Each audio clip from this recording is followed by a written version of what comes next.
یہ کہ ہمارے ذہن میں اسلام کا تصور مذہب کا ہے، دین کا ہے ہی نہیں۔ ہم وہی سمجھتے ہیں کہ نماز، ایک تو یہ کہ ہمارے عقائد ٹھیک ہوں، نماز روزہ حج زکوٰۃ کا تقاضا ہو، اور کچھ جو ہمارے سوشل کسٹمز ہیں، عیدیں منائیں، جمعہ پڑھے، قربانیاں دیا کریں عید الاضحیٰ میں، بچے کا عقیقہ کریں، مردے کو دفنائیں کفنائیں، شادی ہو تو ایجاب و قبول کرائیں، پھیرے نہیں ڈلوائیں گے۔ بھئی یہ ہمارا دین ہے، ہمارا مذہب ہے، مذہب دین نہیں ہے۔ یہ دین کا تصور ہی نہیں۔ ہم اتنے خوگر ہو گئے محکومیت کے کہ دین کی اقامت کا تصور، دین کو غالب کرنے کا تصور ہمارے ذہن سے نکل گیا، ذہن میں ہے ہی نہیں۔ علماء کو بھی اجنبی سی بات لگتی ہے، یہ کیا بات کہہ رہے ہیں، یہ تو اجنبی سی بات ہے،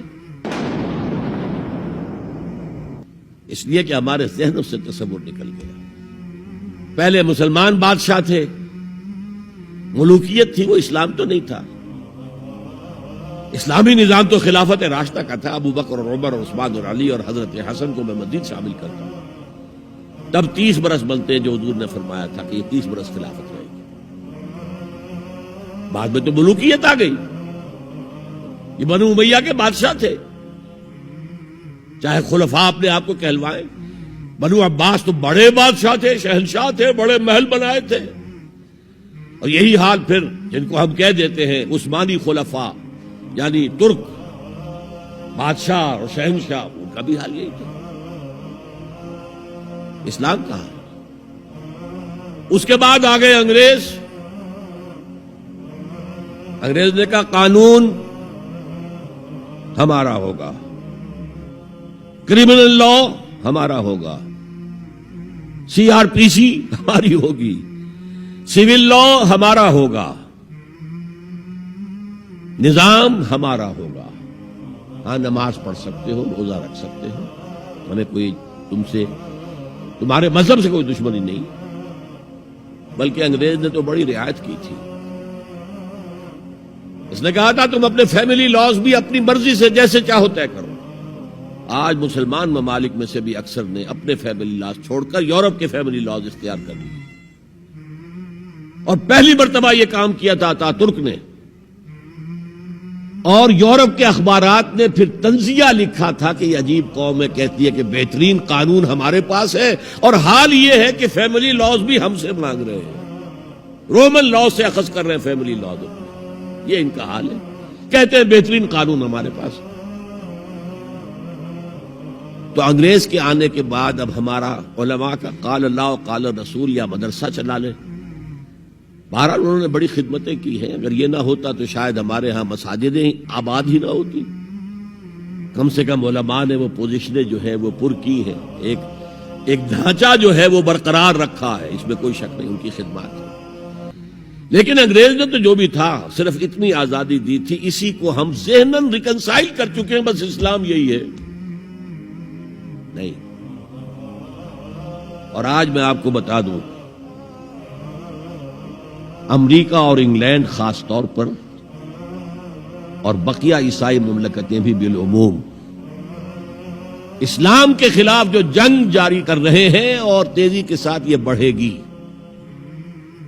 اس کا بھی معاملہ یہ ہے کہ مذہب کی حیثیت سے اسلام کے خلاف ان کی کوئی جنگ نہیں۔ جب بش کہتا ہے کہ ہم تو اسلام کے خلاف نہیں، صحیح کہتا ہے، سچ کہتا ہے، وہ یہ کہہ سکتے ہیں you have come here, you have purchased churches and synagogues and converted into mosques, did we object? تم یہاں آئے، تم نے چرچ خرید کے مسجد بنا لی، سینیگاگ یہودیوں کا خریدا اور مسجد بنا لی، ہم نے کبھی روکا تمہیں؟ تم نمازیں پڑھتے ہو، ہم نے روکا؟ روزے رکھتے ہو، ہم نے روکا؟ بلکہ رمضان میں وائٹ ہاؤس میں ایک افطاری بھی دے دیتے ہیں تمہیں، سیریمونیل۔ تمہاری عید ہے، بقرہ عید ہے، ہم کو کومیموریٹو سٹیمپس جاری کر دیتے ہیں، یہ عید کا جو ہے ڈاک کا ٹکٹ ہے اور یہ بقرہ عید کا ہے۔ تو مذہب سے تو ہمیں کوئی اعتراض نہیں، لیکن اسلام کا سیاسی، معاشی اور سماجی نظام nothing doing, we will not bear it، نظام ہمارا ہوگا۔ اور سمجھ لیجئے یہ تاریخ نے پورا سرکل ایک گھیرا پورا کر لیا ہے. وہ جو مولانا حالی نے کہا تھا اے خاصہ خاصان رسول وقت دعا ہے، امت پہ تیری آ کے عجب وقت پڑا ہے. وہ دی جو بڑی شان سے نکلا تھا وطن سے، پردیس میں وہ آج غریب الغرباء ہے. کس شان سے نکلا تھا اسلام، اور آج بالکل ریورس ہو گیا معاملہ. اسلام نے یہ کہا تھا اسلام لے آؤ ہمارے برابر کے بھائی ہو جاؤ گے. ہم یہ بھی نہیں کہیں گے ہم پرانے مسلمان ہیں، سینئر مسلمان ہیں، ہمارے حقوق زیادہ ہیں، تم نیو کمرز ہو، نو مسلم ہو، تمہارے حقوق نہیں، بالکل برابر. یہ نہیں تو اسلام کی بالادستی قبول کرو، چھوٹے ہو کر رہو، ہاتھ سے جزیہ پیش کرو. یوت الجزیۃ عن ید وہم صاغرون. پھر تم یہودی رہو مذہب کے طور پر، نظام ہمارا ہوگا دین حق کا، وہ غالب ہم نے کرنا ہے. محمد الرسول اللہ بھیجے گئے دین کو غالب کرنے کے لیے. ہمارے اندر طاقت نہ ہو تو کیا کریں، مجبور ہیں. لیکن طاقت ہو اور پھر دین کو غالب نہ کریں تو ہم تو غدار ہیں اللہ کے. لہذا کیا کہتے تھے، ایمان لے آؤ برابر کے ہو جاؤ گے، نہیں تو رہو تم عیسائی رہو، یہودی رہو، مجوسی رہو. ابھی شروع میں ان تین سے ہی معاملہ تھا نا. لیکن اسلام کی بالادستی نظام ہمارا ہوگا، باقی تم نیچے رہو. اور اگر یہ بھی منظور نہیں تو آؤ تلوار ہمارے اور تمہارے درمیان فیصلہ کرے گی. یہی بات تھی کہ نہیں؟ آج وہی بش کہہ رہا ہے نظام ہمارا ہوگا، اس نظام کے نیچے تم رہو، مسلمان رہو، ہندو رہو، عیسائی رہو، کچھ رہو. یہ بالکل برعکس کیفیت ہوگی.